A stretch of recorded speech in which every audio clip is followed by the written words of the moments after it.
Hi, everyone. Lisa Zabaniak from lifelikeyoumeanit.com. And I'd just like to take a few moments and talk about the coronavirus and the impact on your mental health. And most importantly, what you can do to try to stay positive, shift your perspective, and actually keep a healthy, positive mindset during this time.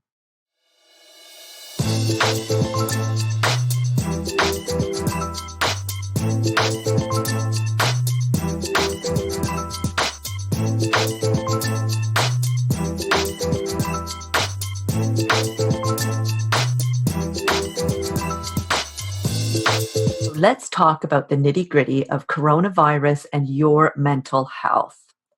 So, how a virus works, it's important to understand that coronavirus is the same as any other virus, and it actually can't survive without a host. So, it needs not just the hosts for it to be able to survive, but also for it to be able to reproduce or make copies of itself. So, what it does is once it's inside your body, it invades your healthy cells in whatever target area it is in. So, that could be your nose, your throat, your lungs, right? Any area that that virus is going to thrive in under the best conditions. So, it invades those healthy cells that are in that area and forces your cell to make copies of the virus when the virus is inside your cell. So eventually, what you have is so many virus cells inside one of your cells that your cell ends up bursting under the pressure. And of course, that bursting releases a whole bunch of viruses, the ones that your cell just made. And those viruses are now free to go and invade other of your healthy cells. So when you've got enough of your cells bursting, you start to feel ill. So whether that's with a sore throat or you start to get nasal congestion or a cough or whatever ends up happening, this is why. It's because enough of your cells have started to actually burst. Now, when we have a pandemic such as coronavirus, we're living in a state of fear and we are choosing to think about all the possible scenarios that could happen in our future, which, I've got to say is quite normal, right? Whether you're self employed, whether you work a wage job, or whether you're even a salaried position, right? There's lots of things to consider when we are sitting here, with the possibility of being homebound for such a long time, right? So there is a lot of fear that starts to generate.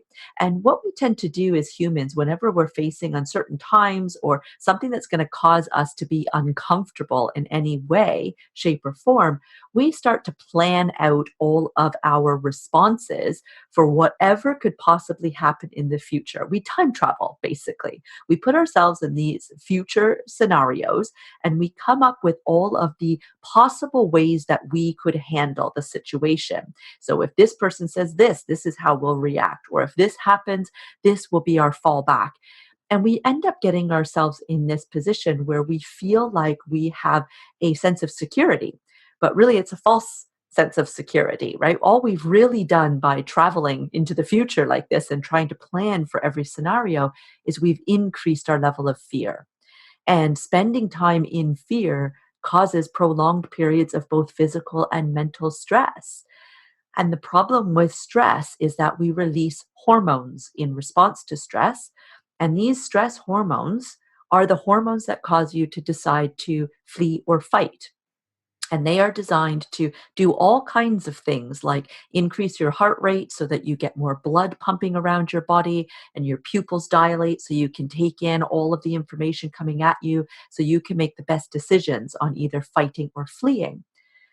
Except you don't need to do either, can't really do either of those things under most of our common, normal, everyday stresses, and even considering coronavirus stress that we're under here.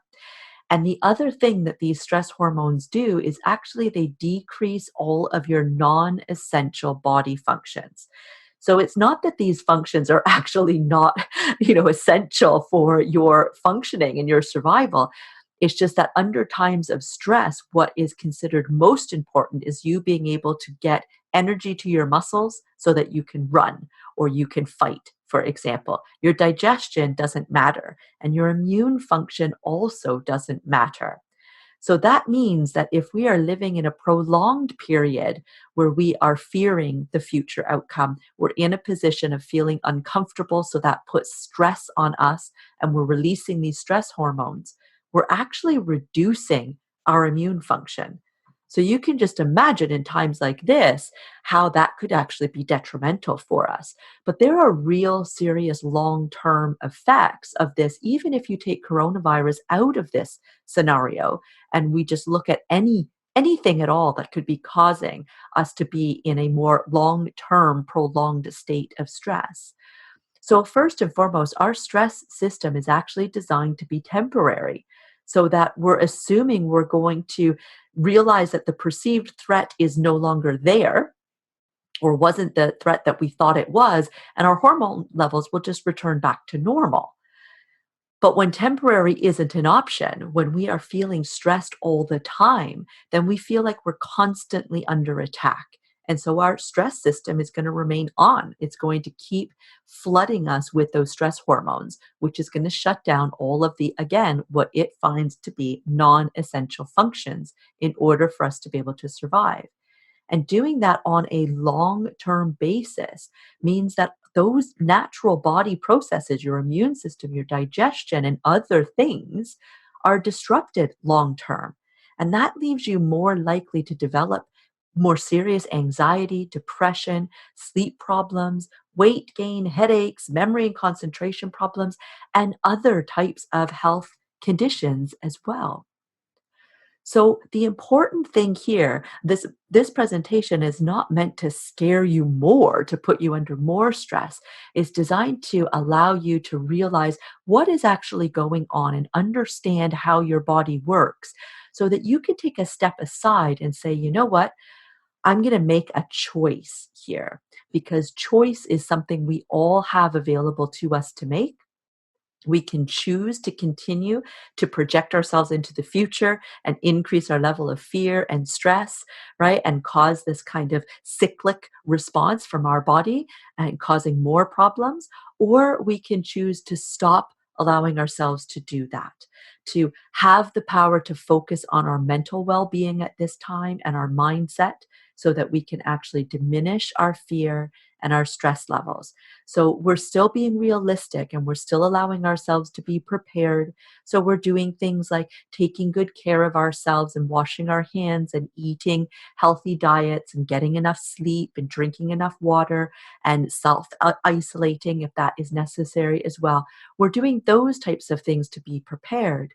But we're making a clear choice every time we find ourselves actually projecting ourselves into the future of the what if realm, that we catch ourselves and pull ourselves back into this moment and make a choice to focus on trying to stay in the positive. So, here are just three simple strategies that you can do. You can implement these several times in a day, every day. And while they look like they are very simple, they really do have such power to impact your mental health and your mindset. So, first off, is self care. So, this can be, there's a picture of a woman reading in the bubble bath, but self care is anything at all that really gives you pleasure and is focused around you. So this doesn't necessarily mean that you have to take a bubble bath because you hear of other people taking bubble baths. If your thing is more like focusing on a hobby that you have, then excellent, do that. Take time out for that. If you only have enough time to read one chapter of a book rather than an entire afternoon to read a whole book, then read that one chapter. That's fine. It's not about the amount of time that you're spending or even what you're spending it on. It's actually more about the fact that you are spending it. Because every time you take the time for yourself, not only are you actually allowing yourself the time to regroup and take yourself away from that stress, but you're also teaching yourself that you deserve to have that time, which is a really powerful feeling to have. Gratitude is another very simple thing to do, like really allowing yourself to just express gratitude towards something that you are grateful for today. It allows you to focus more on the positive. So instead of focusing on the things you don't want in life, you are focusing on more of the things that you do want. And if you're in a very difficult situation, whether it's the coronavirus or otherwise, and you find that that's really difficult to find something that you're grateful with your life circumstances right now, then choose something that is separate from you. Talk about the gratitude that you have for the sun shining brightly today, or the sky being blue, or being able to see a wonderful sunset or sunrise, or hearing birds chirping out your window. They can be things that don't actually involve you. And then once your perception on life starts to change, then you can maybe do the same thing for yourself and start looking at things that you're grateful with within your own experiences. Meditation is probably one that you've heard of many times before, right? This just allows you really to have a real calming and grounding effect on yourself, which allows you to develop inner peace and contentment. And the goal with meditation long term is that when you get good enough at it and it becomes such a habit, that you're actually able to recall this feeling of deep inner peace, contentment, and calmness when you are walking around and experiencing your regular life, that you don't actually have to, in a stressful moment, say, excuse me for, 15 minutes while I go meditate. You can actually recall those experiences like they're happening right now, but while you're in the middle of doing whatever it is that you are doing. So it's a really incredibly powerful tool. Now, I do have many different options that I have available to help, and here are just three of them. So, I've got an anxiety to action cheat sheet, which is focused on helping entrepreneurs manage their anxiety to build a thriving business. So, this anxiety does not necessarily have to be related to coronavirus. It can be your regular anxiety that comes up with entrepreneurs with imposter syndrome and negative thinking and perfectionism that gets in our way of launching new offers, for example. And this is a free cheat sheet that you can download anytime. I also have many meditations on my YouTube channel that, of course, are free. Two of them for which are really important and really relate to what we're talking about here today. One is releasing fears, and one is surrendering control. Both beautiful options for you with meditation to help you in this particular time. And I also have many other playlists on YouTube that focus on videos to help you with strategies to cope with many forms of anxiety, like perfectionism and imposter syndrome and feelings of victimization, for example. And of course, I also practice neurolinguistic programming, and this is brilliant for helping you overcome limiting beliefs and anxiety, learn to experience your past experiences differently so they no longer impact on your present day life in the way that they were before, and reducing or eliminating your fears and your phobias. So if you are one that typically doesn't experience fear on a day-to-day basis, but you're finding yourself really struggling with coronavirus, NLP can be really great at helping you eliminate this particular fear. And if you suffer from, this projecting yourself into the future and building up your anxiety and your fear on a regular basis, NLP can help with that as well. It's an incredible tool that we can do online so we can all still be self isolating while we undergo the process. I would love for you to find me on my social media platforms. I'm over on Facebook, on Instagram, on Twitter. You can also find me on LinkedIn. And most importantly, I would love for you to subscribe to my YouTube channel where you can find those wonderful meditations and other videos to help you. You can find me over at Lisa Diane C. Bless and stay safe.